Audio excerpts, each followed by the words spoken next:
Bien, doctor, sí, señor. Gracias. Bueno, muy bien.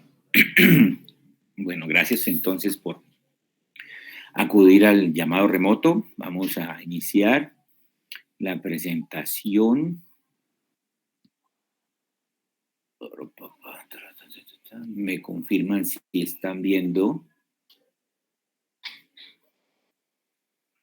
la presentación. ¿Sí están viendo? Sí, señor. Ok. Bueno, muy bien. Un poco vimos ayer sobre los inotrópicos, ¿no?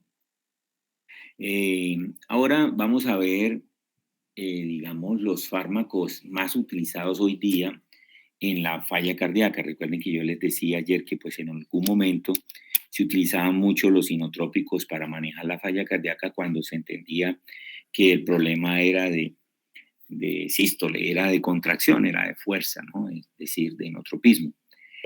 Pero después entendimos que no era bien así, ¿no? Que habían cosas que hay que considerar. Por ejemplo, piensen ustedes que Goodman nos trae en una de las ediciones anteriores, nos trae un esquema que resume la patogenia que se acepta hoy día, el enfoque neuroendocrino de la falla cardíaca. Y nos habla aquí, bueno, el corazón está fallando, caracterizado justamente por la red. ¿Están viendo mi cursor? Sí, doctor. Ok. Caracterizado, pues, por supuesto, por una reducción cardíaca, del gasto cardíaco, mejor, que no da cuenta del mínimo, ¿no? De flujo y presión necesaria para perfundir tejidos, ¿cierto? Y abastecerlos de oxígeno y nutrientes. Básicamente eso es una falla cardíaca. Bueno, ahora, lo que nos tenemos que preguntar es que, pues, hay muchas veces en donde puede caerse el gasto y no es necesariamente porque el corazón tenga una falla cardíaca. Por ejemplo, un paciente con un trauma o una herida por alguna razón y comienza a perder sangre, el gasto cardíaco se le cae porque pierde volemia. Y también puede ser que el paciente tenga una diarrea de esas profusas o un exceso de diuréticos o el paciente tenga, por ejemplo, un séptico, ¿cierto? Y como veíamos ayer, pues no necesariamente el paciente tiene realmente una falla cardíaca crónica o una afección del corazón, digamos, como importante. Pero hay casos en donde sí, el corazón comienza a perder su capacidad de bombeo o su capacidad de relajarse, o las dos, y entonces el gasto cardíaco se cae, pero ya no de forma temporal, sino de forma constante y gradualmente se va empeorando y va disminuyendo cada vez más el gasto cardíaco, ¿cierto? Ahora, ¿qué pasa? ¿Qué puede afectar el corazón de esa manera? Lo que la literatura nos enseña es que lo que más afecta el corazón pues, son enfermedades como la hipertensión, como la enfermedad coronaria, como la diabetes, el Chagas en nuestras regiones de Sudamérica, ¿cierto? Y bueno, diabetes también, no sé si lo mencioné, y otras menos frecuentes, pero las más frecuentes son esas, ¿no? Hipertensión, enfermedad coronaria, diabetes. Normalmente comienzan a causar daños en el corazón, primero imperceptibles, apenas bioquímicamente o molecularmente detectados, pero sin alteraciones estructurales importantes. Inclusive el paciente no presenta ningún síntoma, ¿cierto? Pero ahí va causándose un cambio que no es favorable en la estructura del corazón, hasta que llega un punto en que se cae el gasto y de ahí en adelante es gradualmente más y más y más comprometido el gasto cardíaco. ¿Y esto a qué conlleva? Fíjense qué dice aquí. Esto lleva a una activación por encima de lo normal del sistema nervioso simpático, que puede, como ustedes ven ahí, por un lado, lleva a una activación de renina por estimulación beta 1 en el aparato justaglomerular, se activa el eje renina, angiotensina, aldosterona. Por otro lado, también estamos viendo que el sistema simpático hiperactivado me produce una vasoconstricción, bien sea en arterias y en venas, ¿cierto? Bien. ¿Por qué más vemos aquí? Otra flechita que viene acá y termina acá. Remodelamiento cardíaco, ¿cierto? ¿Qué más tenemos? Bueno, básicamente eso, que no es poco en realidad. Analicemos si esa activación en el organismo es favorable o no es favorable. En un paciente que pierde volumen, en un paciente que pierde volumen por una diarrea o que pierde volumen por un trauma o algo, pues estos sistemas podrían ayudar. Pero en un paciente que el gasto cardíaco está caído es porque se afectó su estructura, ¿sí? Y en consecuencia su función de bomba, porque no contrae bien, porque no relaja bien o por ambas. Entonces, de pronto, la vasoconstricción venosa no le va a sentar bien, porque le va a incrementar la precarga. Y entonces, eso suele ser contraproducente en un corazón que ya no bombea adecuadamente, que ya no se relaja adecuadamente, en el cual no se cumple la ley de Frank-Starling, esa venoconstricción que me incrementa la precarga, pues no es favorable. Por otro lado, la vasoconstricción arterial, ¿cierto? También me puede incrementar la poscarga. En últimas, como lo apunta aquí esta flecha, ¿cierto? Podemos tener unas presiones de llenado muy elevadas y además, no solo por la vasoconstricción venosa y arterial, sino porque si le damos la vuelta a todo esto, la angiotensina 2 y la aldosterona fatalmente van a producir una retención hidrosalina, ¿cierto? Como lo muestra aquí esta flecha, la aldosterona retiene sodio y agua, y la angiotensina 2 también, faltaría una flechita que me mandara aquí, porque la angiotensina 2 también me produce en el riñón efectos de retención de sodio. La angiotensina 2 también aprendimos puede liberar vasopresina y eso todavía disminuye más la expulsión de agua, ¿cierto? Entonces, ¿qué pasa? Ese incremento en la bulimia junto con la venoconstricción y con el incremento en la poscarga me lleva pues a presiones de llenado muy elevadas, ¿cierto? Muy elevadas. Entonces, esto es contraproducente en un corazón que ya está afectado en su estructura. ¿Sí ven? Ahora, si nos vamos también, ¿cierto? A analizar, digamos, el efecto de la norepinefrina en los receptores beta 1, perdón, ya se ha demostrado que la hiperestimulación beta 1 en el corazón me puede causar remodelamiento. Pero también el incremento de las cargas, ¿cierto? La pre y la poscarga, en este tipo de pacientes me puede también inducir a remodelamiento. Como lo veíamos, la angiotensina 2 también por hemodinamia, por incremento de cargas, por activación de metaloproteinases y alteración de la matriz extracelular, por activación de la NADPH oxidasa y otras vías me puede llevar a remodelamiento. Y la aldosterona también me puede llevar a remodelamiento cardíaco. Y entendamos bien que remodelamiento cardíaco lo único que hace es, como lo muestra aquí la flechita, perpetuar el problema, porque entre más remodelado esté el corazón, más comprometido va a estar para producir o inyectar una buena cantidad de sangre. Es decir, el gasto cardíaco se va a disminuir aún más. En otras palabras, la hiperactividad del simpático, del eje renina-angiotensina, aldosterona, inclusive la hiperactividad del sistema de endotelinas, pues lejos de ayudar, lo que está es perjudicando más todavía, ¿cierto? Perjudicando más todavía a ese corazón enfermo. Denme un minutico, por favor.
Bueno, volví.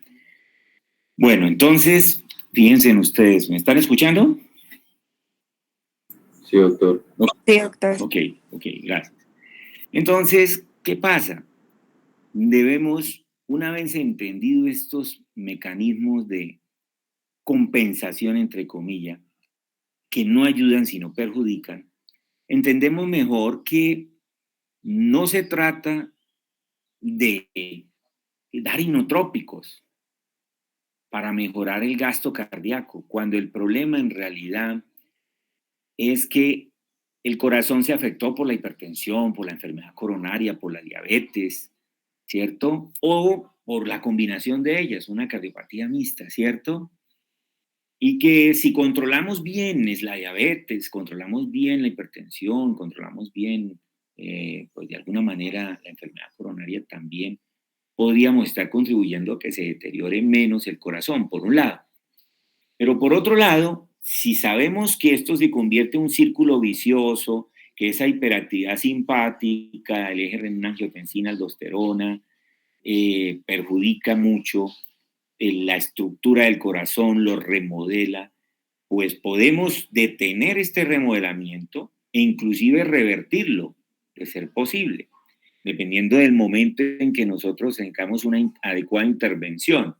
¿Y qué sería una adecuada intervención? Pues utilizar medicamentos que disminuyan esa hiperactividad. ¿De qué manera? Podríamos nosotros, por ejemplo, utilizar bloqueadores beta, impidiendo que se estimule el beta 1 del aparato iostaglomerular y se incremente esa actividad de renina. Eso puede ayudar, aunque no es lo único que hay que hacer. ¿Por qué? Porque la renina se puede elevar y se puede activar por otros mecanismos independientes del estímulo beta 1, como cuáles, por ejemplo, como el bajo gasto. Si en el riñón, digamos en el aparato iostaglomerular, hay baja presión y bajo volumen, bajo flujo en las arterias renales, entonces ese es un estímulo para que se libere renina. En consecuencia, cuando mejoramos gasto cardíaco, ¿cierto? Podemos disminuir ese estímulo, pero podríamos también nosotros ayudar a disminuir la hiperactividad del receptor AT1 estimulado por la angiotensina 2 utilizando antagonistas AT1 o utilizando IECA para que la angiotensina 2 no venga y actúe acá e inclusive en los vasos porque también hace vasoconstricción venosa y arterial, incrementando aún más las cargas, pre y postcarga. Entonces esto podría disminuirse, este efecto vasoconstrictor, si utilizamos también bloqueadores beta, IECAS o antagonistas AT1. Pero también se podría disminuir la liberación de aldosterona en la corteza de la glándula suprarrenal porque es vía receptor AT1 también. Entonces el bloqueo AT1 disminuye la liberación de aldosterona o la disminución de angiotensina 2 también disminuye la producción de aldosterona o el bloqueo beta 1 también disminuye la actividad de angiotensina 2 y de aldosterona. Entonces, utilizando estos grupos de fármacos, bloqueadores beta, IECAS, antagonistas AT1, podemos tener varios efectos: antirremodelamiento cardíaco, disminución de cargas con venodilatación, arteriodilatación, disminuyendo precarga y poscarga respectivamente, disminuyendo un estímulo hemodinámico para remodelamiento cardíaco, disminuyendo el estímulo bioquímico de la angiotensina 2, la aldosterona y de la norepinefrina para remodelamiento cardíaco, y de esa manera, podemos entonces detener el remodelamiento cardíaco y en el mejor escenario, dependiendo de la fase donde nosotros estemos, digamos, encontrando a nuestro pacientico, disminuir el remodelamiento y en consecuencia, al bloquearlo y disminuirlo, podremos inclusive mejorar el gasto cardíaco y sacarlo de una falla muy grave a una menos grave, ¿cierto? A una más leve, y poder mejorar calidad de vida y supervivencia de estos pacientes, ¿cierto? Entonces, fíjense que ahora también podemos utilizar de alguna manera antagonistas beta y alfa, mixtos, como el carvedilol, por ejemplo, para disminuir todavía más con el bloqueo alfa la vasoconstricción venosa y arterial. Podemos también pensar que el bloqueo betagonista, disminuyendo la actividad beta 1 del corazón, también se disminuye el remodelamiento cardíaco. Muy bien, entonces, ¿qué nos dice la literatura científica, la evidencia científica en los estudios clínicos? Que los bloqueadores beta, los IECA, los ARA2 o antagonistas AT1, que es lo mismo, los antagonistas de la espironolactona, todos ellos disminuyen mortalidad. También algunas combinaciones de vasodilatadores, como por ejemplo combinaciones de hidralazina con nitritos, pueden también mejorar mucho la carga, aliviar las presiones de llenado, mejorar inclusive, de alguna forma, tener efectos sobre remodelamiento cardíaco por disminución en las cargas. Y también se ha visto en los estudios clínicos que disminuyen la morbimortalidad. No así los diuréticos puros no disminuyen mortalidad. No ha habido digamos, estudio clínico que contundentemente muestre esto, pero sí es cierto que los diuréticos, sobre todo los diuréticos de ASA, disminuyen bastante los signos y síntomas congestivos, ¿ok? De estos pacientes. Muy bien, ¿hasta aquí bien? ¿Alguna pregunta? ¿No? Seguimos, bueno. ¿Qué tenemos aquí? Fíjense que aquí dice mecanismos fisiopatológicos de la insuficiencia cardíaca sistólica, es decir, aquella falla cardíaca con fracción de eyección reducida.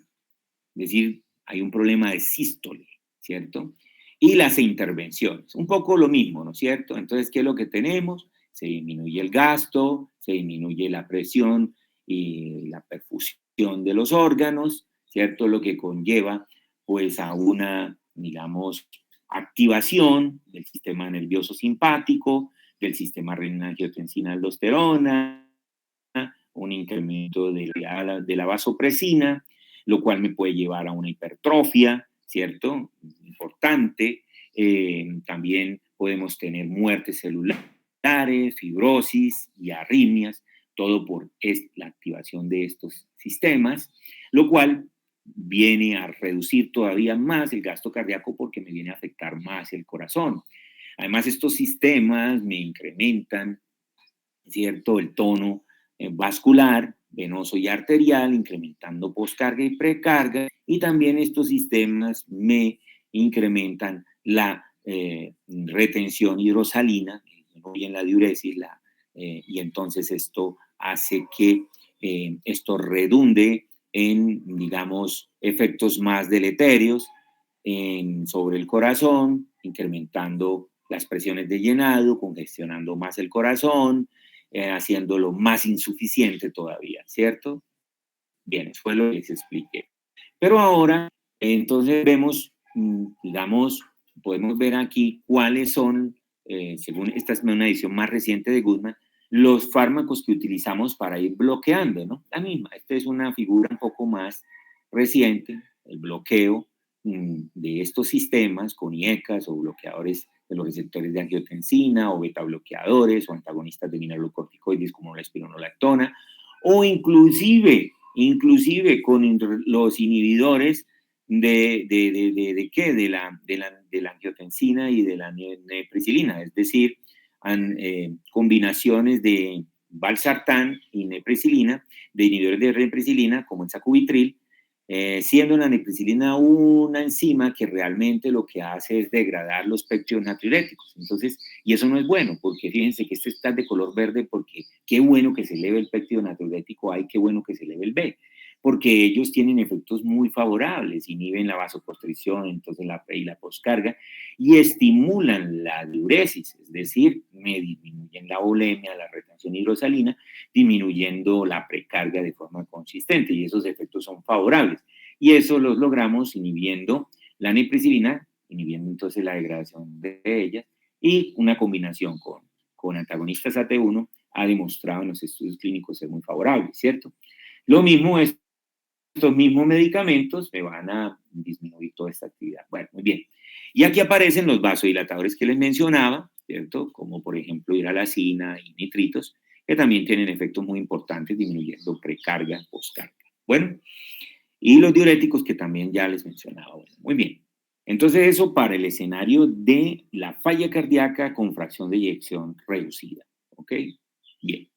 Ahora tenemos el otro escenario. El paciente tiene más problemas de diástole, ¿sí? Insuficiencia cardíaca diastólica, es decir, la fracción de eyección está preservada, pero tiene problemas de diástole. ¿Ok? Lo que se recomienda principalmente es tratar las causas que me van a afectar el corazón, que me van a llevar a esta hipertrofia de cardiomiocitos, a ese remodelamiento cardíaco. Entonces tratemos primero las causas y muy bien. No significa que aquí no las vamos a hacer, pero acá sí que es importante porque la disfunción diastólica no responde tan bien, a pesar de que fíjense que aquí aparecen, por ejemplo, antagonistas mineralocorticoides, de los receptores de mineralocorticoides, inhibidores de fosfodiesterasa, también algunos vasodilatadores ahí, y algunos activadores de guanilina ciclasa o los inhibidores de neprisilina y antagonistas 1 para disminuir esto. Piense que no es tan fácil esto. ¿Por qué? Porque es que el remodelamiento cardíaco se ha visto, como lo veíamos aquí, el remodelamiento esto es más, ¿cierto? Más a disfunción sistólica, aunque también diastólica, pero digamos se hace más complicado mejorar el gasto cardíaco solamente mandando las cargas. Hay que evitar al máximo que se dañe el corazón.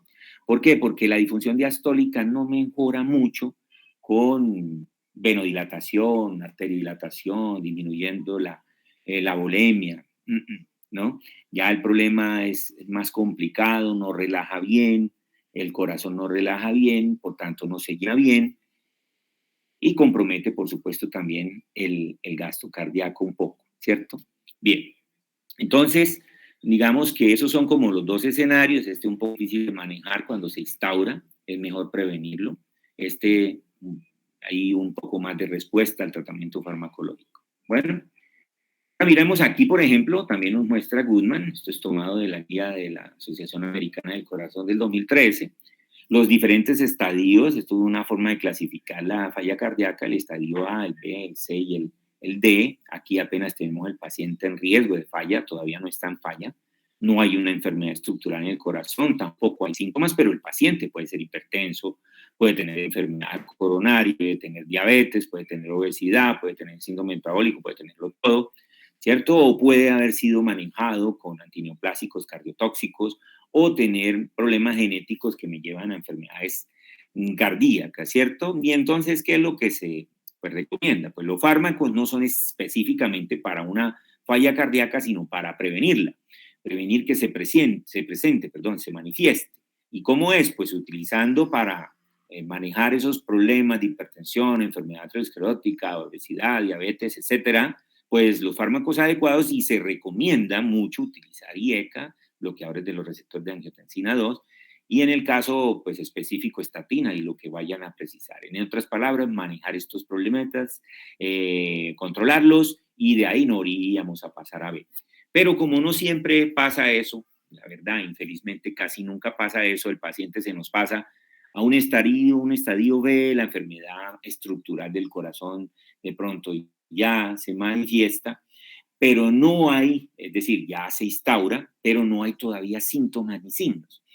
Y en ese caso, sí que es muy conveniente, pues evitar el remodelamiento al máximo, hay que prevenirlo, pararlo y revertir el poco que se haya instalado. Y nuevamente aparecen ahí los IECA, los ARA2, y también aparecen los betabloqueadores muy importantes en algunos pacientes, sobre todo en donde no haya tanto compromiso sistólico. Esos pacientes responden muy bien a la terapia con beta bloqueadores, inclusive se incrementa el gasto cardíaco en estos pacientes, ¿cierto? Y se evita el remodelamiento. Bueno, muy bien. Pero como hemos aprendido con creces, muchos pasan a estadio C, es decir, ya la enfermedad estructural se avanza y ya hay síntomas y signos de falla cardíaca, el paciente pues tiene una franca alteración estructural del corazón y entonces pues se indican de pronto ya más cosas, ¿no? Ya va a ser necesario terapia diurética para manejar con digamos, el elemento o el factor de congestión del paciente, los edemas pulmonares, los edemas hepáticos, la nasarca, etcétera. Y pues continuar con los IECA y los ARA2 porque todavía en esta época, dependiendo en este estadio, perdón, todavía puede haber cierta detención más bien, es decir, bloqueo, freno del remodelamiento y en algunos casos de revertir un poco el remodelamiento cardíaco.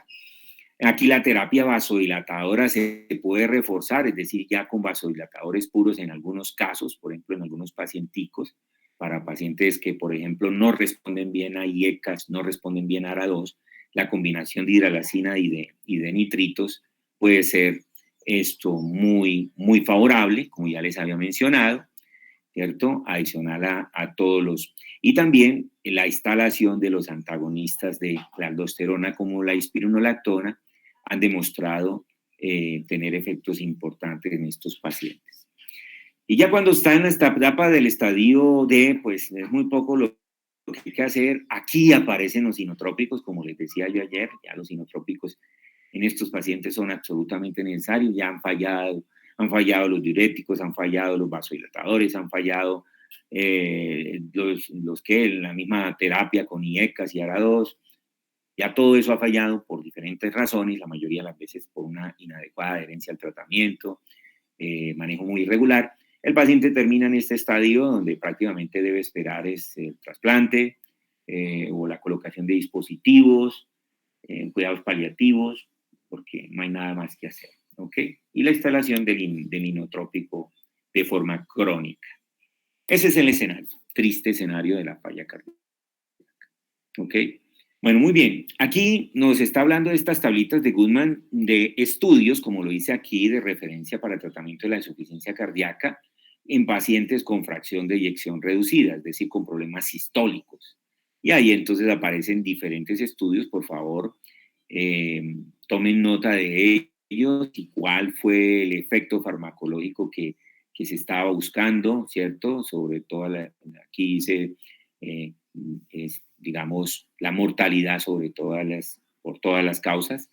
Y en ese desenlace, cuáles fueron los medicamentos que se probaron en cada uno de esos estudios. Como les decía, las combinaciones de hidralacina y nitritos fueron favorables, ¿sí? Versus, por ejemplo, el tratamiento con antagonistas alfa-1, ellos no fueron favorables, no demostraron mejora en la supervivencia, en cambio la combinación de hidralacina y nitritos sí. La utilización del enalapril también demostró disminución en la morbimortalidad, en este caso mortalidad, en estos estudios. Entonces, por favor, estudien un poco estos, digamos, ensayos clínicos que se hicieron para probar el efecto sobre la mortalidad en falla cardíaca. ¿Ok? Aquí algunos medicamentos de los grupos de IECAS, de los grupos de los ARA2 en el escenario, donde es importante que ustedes reparen en esta columna sobre todo los efectos secundarios, las interacciones y las contraindicaciones que se pueden presentar de cara al uso de estos medicamentos, de estos grupos. Por favor, estudien eso. Aquí los beta bloqueadores que en un tiempo pues, eran prácticamente contraindicados en pacientes con falla cardíaca. Hoy sabemos que son muy favorables en ciertos tipos de pacientes con unas FEBIs adecuadas, es decir, fracciones de eyección del ventrículo izquierdo adecuadas. Se pueden tratar, se puede disminuir mucho la hiperactividad de renina, se puede disminuir mucho el remodelamiento, descargas, etcétera. Y han visto que mejoran inclusive pacientes con falla cardíaca tratados con beta bloqueadores, como vamos a ver más adelante, mejoran fracción de eyección y supervivencia. Entonces, muy importante. Aquí tenemos las respuestas hemodinámicas, como lo dice ahí, a los tratamientos farmacológicos en insuficiencia cardíaca. Entonces, si nosotros damos Esto lo habíamos mostrado, ¿no es cierto? Si nosotros damos solo inotrópicos, pues entonces el paciente, fíjense que está acá, el paciente está ultrapasando la línea, ultrapasando la línea de congestión excesiva. Está la línea donde entonces me muestra que aquí ya está congestionado el paciente, de este lado, o sea, para este lado. Y si está aquí, por debajo de esta línea, tiene demasiado reducido el volumen sistólico. Entonces, el pacientico que esté acá, pues entonces tiene eso, reducido el volumen sistólico y demasiado elevada la presión de llenado ventricular, que me habla de una congestión muy grande. Entonces, si usamos inotrópicos, solamente inotrópicos, pues no sería adecuado porque apenas estaríamos mejorando, sacando de los problemas de bajo gasto, pero nada más, sin disminuir los problemas congestivos, ¿cierto? Es decir, le mejoramos las lipotimias, el mareo, la hipotensión, pero no los signos congestivos. Utilizamos fíjense en donde me ponen el paciente, es decir, el pacientico ya mejora los síntomas de bajo gasto y se disminuyen las presiones de llenado, es decir, comienza a disminuir la congestión en el paciente. Ahora, si hacemos combinaciones, vasodilatadores, inotrópicos y diuréticos, podemos tenerlos en todos estos escenarios, ¿cierto? Obviamente, si utilizamos diuréticos más vasodilatadores, vamos a disminuir bastante los problemas congestivos. Podemos inclusive encontrarlo por acá, con un poco de mejoría en el gasto cardíaco también, pero eso va a depender del paciente. Si damos solo diuréticos, mejoramos los signos congestivos, pero no sacamos al paciente de los problemas de bajo gasto. ¿Ok? Entonces, como ustedes pueden ver, los tratamientos, el tratamiento más balanceado, individual, la monoterapia, mejor es la vasodilatadora, porque la inotrópica solo mejora bajo gasto. La diurética solo mejora problemas congestivos, pero los vasodilatadores mejoran tanto problemas de bajo gasto cuanto problemas de congestión. ¿Ok? Normalmente lo que uno hace frente a un paciente que está medio descompensadito es iniciar terapia vasodilatadora, adicionar diuréticos y ver respuesta. Y si no hay una adecuada respuesta, de pronto adicionar inotrópicos. ¿Ok? Bueno, muy bien. Normalmente, les decía, se pueden utilizar diuréticos de asa, tiacicos también, pero aunque los de asa se prefieren más porque tienen mayor efectividad diurética. Los tiacídicos son una buena opción, sobre todo en pacientes que tienen falla cardíaca y hipertensiva, es decir, pacientes que son hipertensos también. Normalmente estos que aparecen aquí diuréticos como liberadores de potasio, la verdad como ahorradores de potasio, como la espironolactona, la esprednona, la espironolactona ha demostrado ser muy mal diurético, pero un excelente antagonista de la aldosterona, y justamente por antagonizar la aldosterona, él solito puede disminuir la mortalidad. ¿Ok? Aquí, digamos, se detallan un poco las causas de resistencia diurética en insuficiencia cardíaca. Es muy frecuente ver los pacientes que hacen resistencia a los diuréticos, es decir, comienza a haber una tolerancia crónica, es decir, se disminuye el efecto diurético. Estudien, por favor, estos aspectos. Aquí quiero parar un poquito en los roles patogénicos que tiene la aldosterona. Miren ustedes, la aldosterona me incrementa la retención de sodio y agua. ¿Y a qué, y a qué llevar esto? Me lleva a edema y a las presiones de llenado cardíaco elevadas.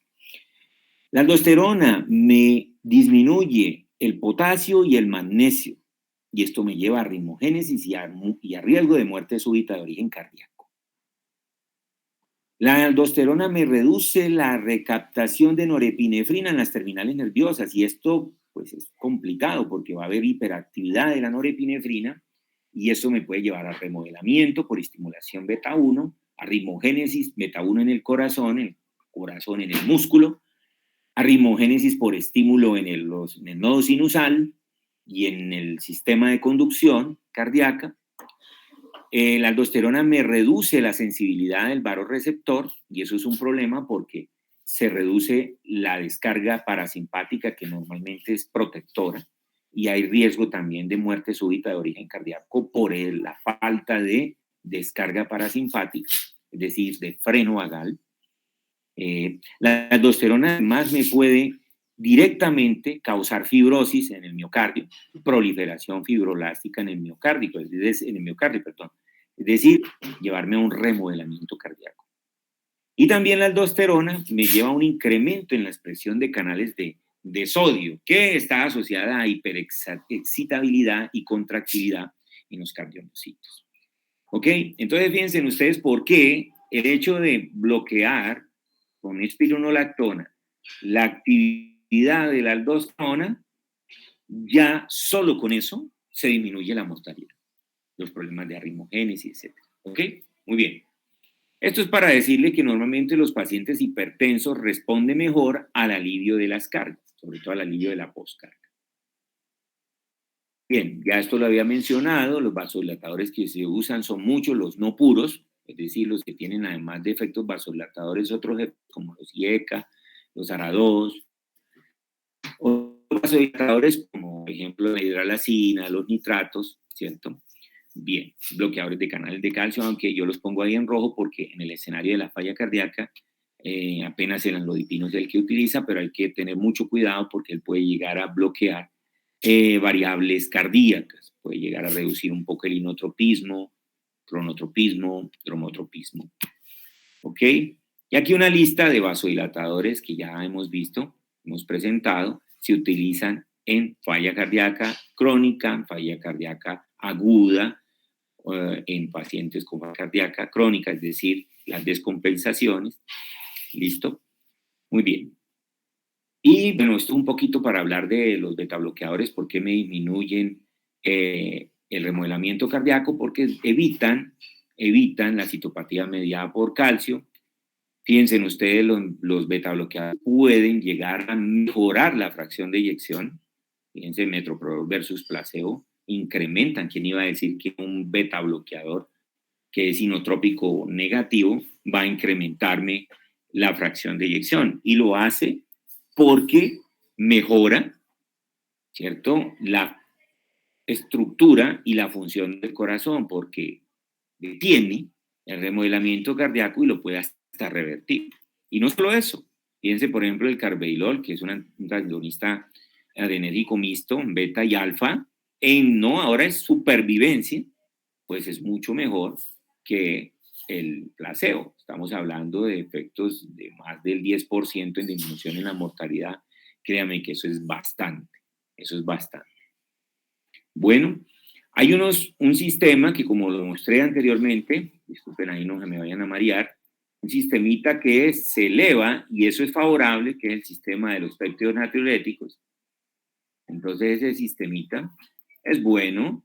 Entonces dar agonistas, por ejemplo, de péptidos natriuréticos, como el caso del nesiritide, ¿cierto? Que es digamos, una forma recombinante del péptido natriurético B, y fue aprobado ya hace tiempo, pues sobre todo para manejar los pacientes con problemas congestivos, con disnea de origen cardíaco, ¿no es cierto? Digamos que ha presentado una gran utilidad, se ha mostrado una gran utilidad en los pacientes con falla cardíaca congestiva en grado 3, ¿cierto? Digamos que se ven varios efectos, algunas cosas, por ejemplo, favorables, como no se requiere ajuste en pacientes con problemas renales, que es frecuente ver en estos pacientes problemas renales. También reducen las presiones de llenado, lo cual también es favorable, porque facilita un poco el desempeño cardíaco. También reducen la resistencia vascular sistémica, porque ellos tienen efectos vasodilatadores, lo cual también es favorable y puede mejorar el gasto.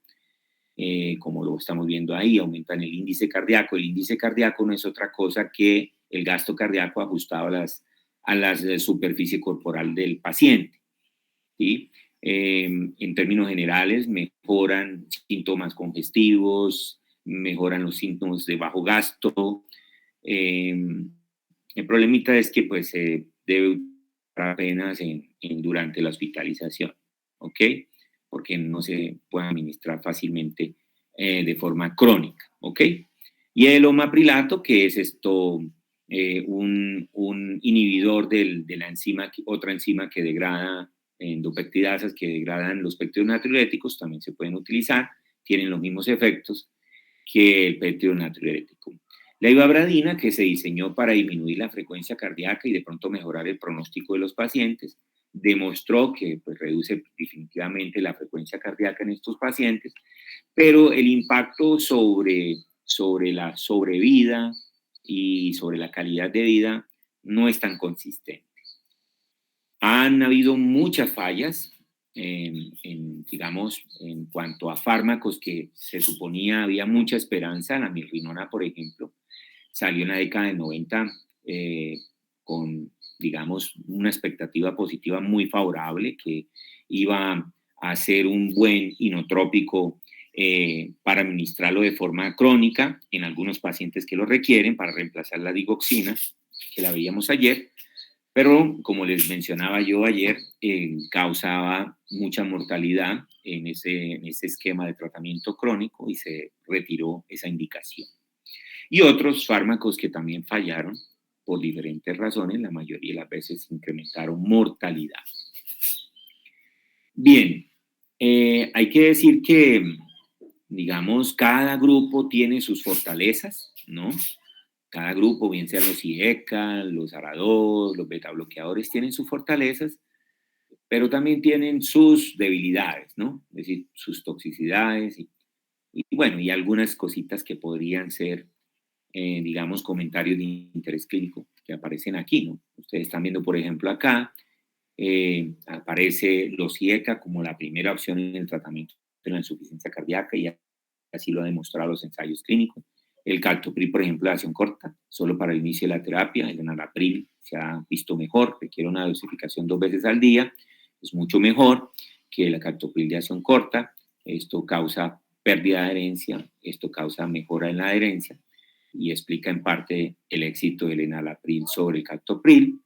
El problema con los IECA ya lo hemos visto, la tos, cuando se presenta es muy problemática, y ni hablar del angioedema que puede causar muerte por edema glótico. La hipotensión de primera dosis, las alteraciones del potasio, las alteraciones, digamos, de hipersensibilidad y de hematotoxicidad que se ve con estos, y la fetopatía que se ve, eso ya lo hemos visto todo, y pues contraindicado en los pacienticos que ya lo hemos visto cuando vimos los IECA, ¿cierto? Bueno, entonces recordar todo eso.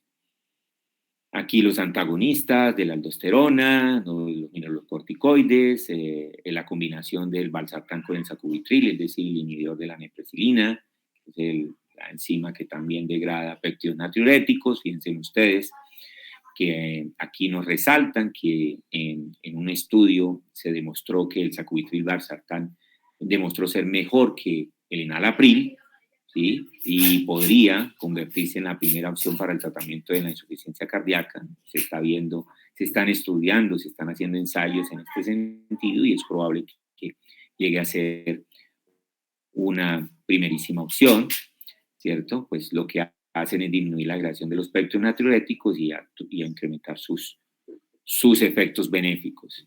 Y los diuréticos, que son más para manejar los problemas congestivos, como les había mencionado, que disminuye mortalidad. Y así cada uno de ellos. Entonces, ¿cierto? Fíjense que aquí dice que la combinación de hidralazina más nitritos es aprobado solo para afroamericanos. Y es que este grupo de pacienticos demostró no responder adecuadamente a los IECA y a los ARA2, pero sí responde muy bien a esta combinación, inclusive disminuye mortalidad. ¿Ok? Y ahí sus problemitas. Bueno, muy bien. Entonces, eso es como lo que tenía para ustedes el día de hoy. Les recomiendo que amplíen la clase, por supuesto. Les recomiendo que vayan a los textos, los consulten. Puede ser el Goodman, Velázquez, Caxun. Todos estos les recomiendo que los consulten y amplíen la información de la clase. Yo ya la pasé a sus colegas. Ya la deben tener ustedes ahí en el bolsillo electrónico. Entonces, estudien, mis estimados. Mañana la clase es con el profesor Felipe y bueno, nosotros nos veremos después de Semana Santa, si Dios lo permite. Bueno, que estén muy bien, mis estimados. Listo, doctor, muchas gracias. Gracias, doctor. Gracias.